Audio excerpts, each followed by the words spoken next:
Dear students, today we will discuss about the topic. The topic name is the combination of two cells in series, and then we will discuss about the combination of cells in parallel. Okay?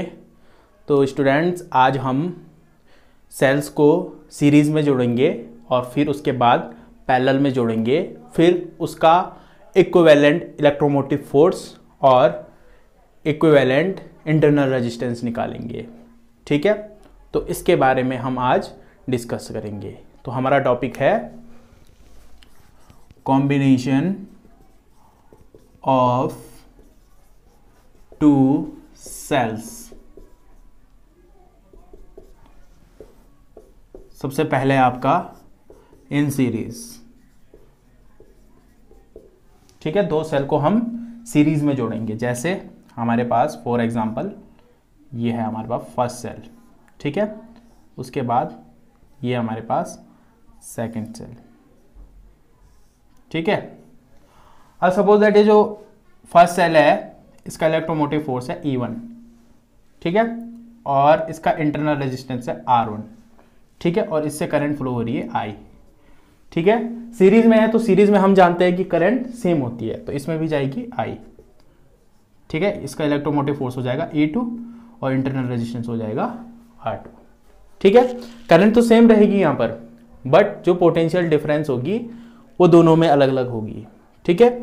तो first वाले cell के potential difference को अगर हम V1 से represent करें तो इसके बीच जो पोटेंशियल डिफरेंस होगा वो होगा, हमने एक रिलेशन पढ़ा था V इक्वल टू होता है E माइनस आई आर, तो इसके लिए हो जाएगा E1 minus I R1। So this is equation number 1। Okay, similar the potential drop in the second cell will be V2 equal to E2 minus I R2। This is equation number 2। So equivalent potential difference in the two cells is V equal to V1 plus V2। ये equivalent potential difference हो जाएगी। तो V1 की value रखेंगे यहां से E1 minus I R1 plus E2 minus I R2, ठीक है। तो E1 प्लस E2, ठीक है, इसको हमने एक साथ ले लिया, minus I R1 plus R2, इसको हमने एक साथ ले लिया, ठीक है। इसको अगर हम इसको इक्विवेलेंट बोल लेते हैं, ठीक है, ये इक्विवेलेंट आ जाएगा। इसको अगर हम कंपेयर करें, comparing from V equivalent equal to E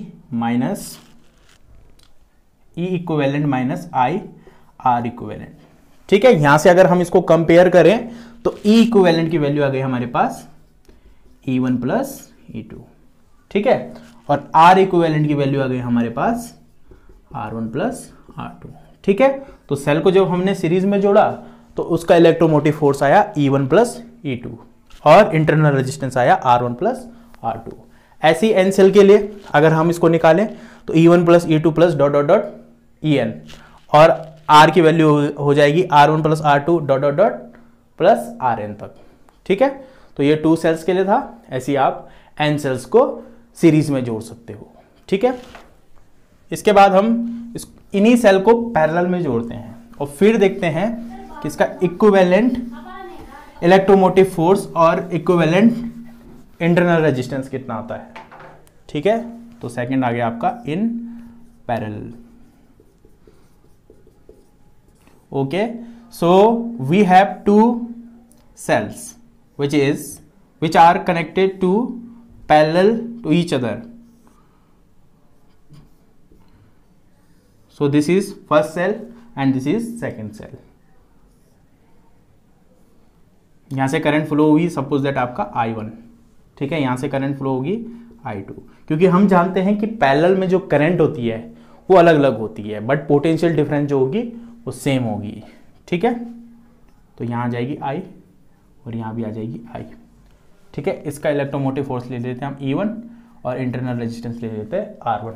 इसका electromotive force E2, internal resistance R2। तो इतना इसमें आ गया।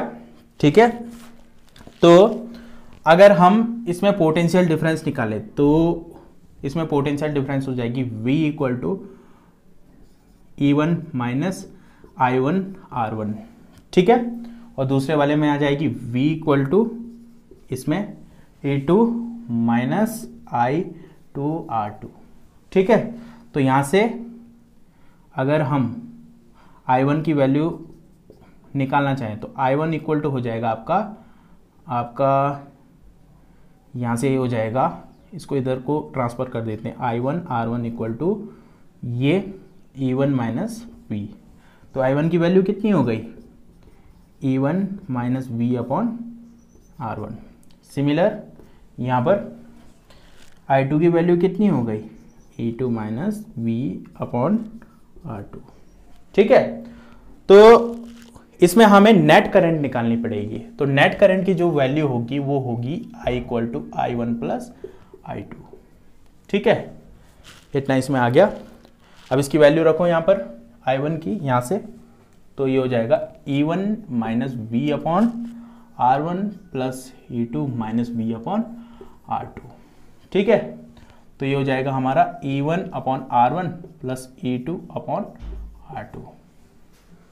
ठीक है, ये इतना बन गया माइनस V, इसके साथ 1 अपॉन R1 भी है और इसके साथ है 1 अपॉन R2, तो अंदर बच जाएगा हमारे पास 1 upon R1 plus 1 upon R2। ठीक है, ये V है आपका है, तो ये I की वैल्यू आ गई। ठीक है, इतना इसमें आ गया।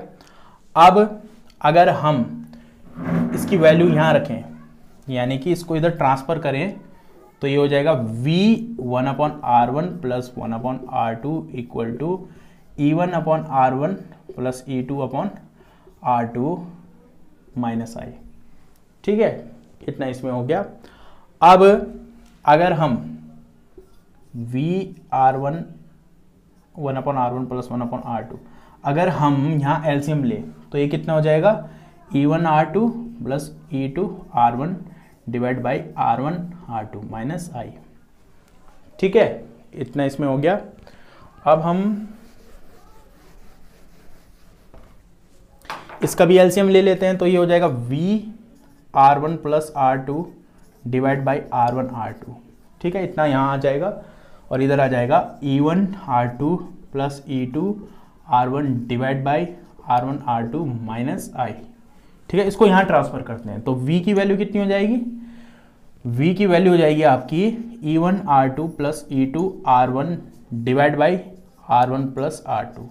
ये ऊपर जाएगा यहाँ मल्टीप्लाई में और ये जाएगा डिवाइड में, तो मल्टीप्लाई वाला तो कट जाएगा R1 R2, इतना बचेगा नीचे। ठीक है, माइनस I, ये ऊपर जाएगा तो कितना आ जाएगा R1 R2 divide by R1 plus R2।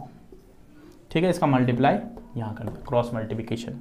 ठीक है, तो हमारे पास अगर हम इसकी कंपेयरिंग करें, comparing from V equal to E equivalent minus I R equivalent से, इससे अगर हम इसकी कंपेयरिंग करें तो कितना हो जाएगा, E इक्विवेलेंट की वैल्यू कितनी आई, E1 R2 कंपेयर करो यहाँ, इसके बराबर हो जाएगा plus E2 R1 upon R1 plus R2 comma internal resistance की वैल्यू कितनी आ जाएगी, इक्विवेलेंट इंटरनल रेजिस्टेंस ही हो जाएगा कितना, R1 R2 divide by R1 plus R2।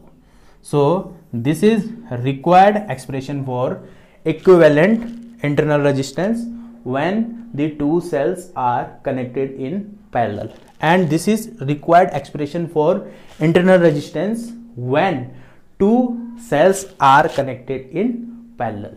ठीक है, तो इतना ये हमारा आ चुका है। ठीक है, तो आज के लिए बस इतना ही। Thank you.